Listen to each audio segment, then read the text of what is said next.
Hi, welcome back to the channel. I hope you had a nice week.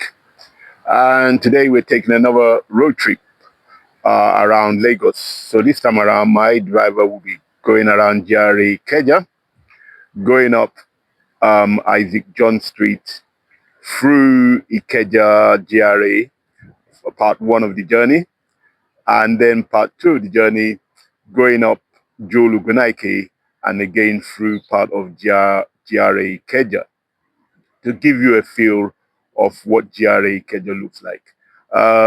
Just a note, Isaac John Street and Ogunnike are the main commercial streets. Isaac John more for um, food, eateries, and things like that, while Ogunnike mainly for hotels, although you do have a few big eateries there as well.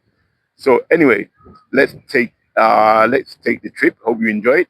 And at the end, as usual, I will talk you through the costs. Okay, enjoy the trip.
So that was part one, and you've gone, as I said, through, turned into Isaac John, into GRA Ikeja, and then ended up back up to the end of Isaac John Street. Now, part two of the trip, we're going to go from the bottom to the end of Ogunnike, and then into some streets in GRA Ikeja. So enjoy part two.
So, hope you enjoyed the trip. Hope you enjoyed looking around.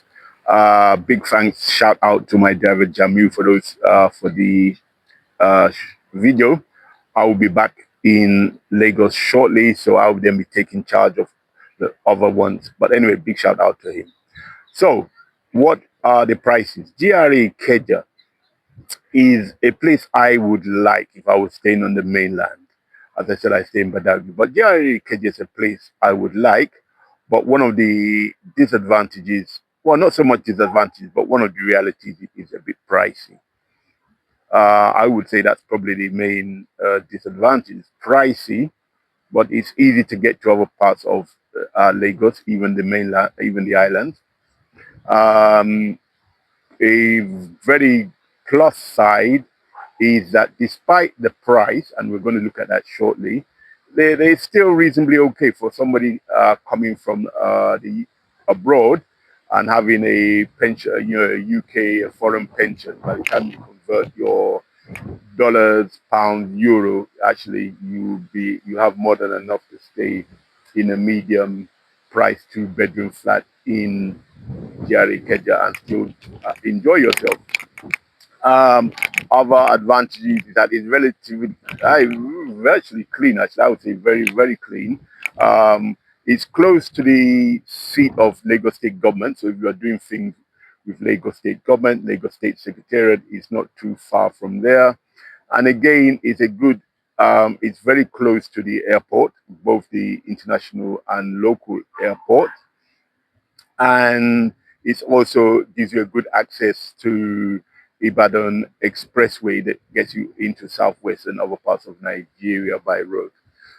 So price-wise, what are we looking at? Let me just check my notes. We're looking at roughly between 8 million to 14 million naira per annum. Now, some of you are going, wow, that's a lot. And it may be a lot, particularly if you're living in Nigeria and don't have access to other funds. But let me say this is per annum. And really, pound-wise, that comes to just 4,000 to 7,000 pounds per annum. And in many places in London, you're not even going to get a decent 1-bedroom, just in the bedroom, not including the rest of the flat. And in dollars, that comes to 5,400 to under $10,000 per annum. And I would feel that a lot of my friends in the US will also say, actually, that's very cheap. And bear in mind, you're living in a high posh area in Lagos.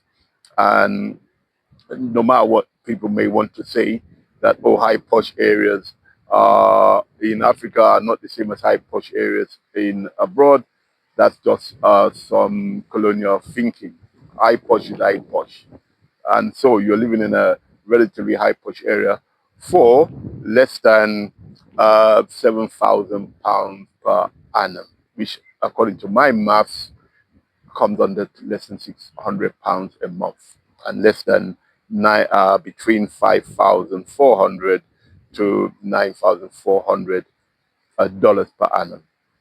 So I hope you've enjoyed the series of videos so far, looking around some places in Lagos that I think people retiring may be interested in. In the next session, we're actually going to look about the actual intricacies, the ins and outs about renting property in Nigeria, particularly Lagos. What are the ways of going about it properly? Until then, please subscribe to this channel if you haven't, and if you're enjoying the channel, feel free to like and share. And also, more importantly, those of you that have been looking at checking out the channel regularly, just please comment. Make this a place where you can comment and ask questions about retiring in Nigeria, even if it's just seasonal. What are the issues? What are the issues for you regarding having lived abroad and wanting to retire back to Nigeria? As I said, even if it's just seasonal. Anyway, until next week, have a good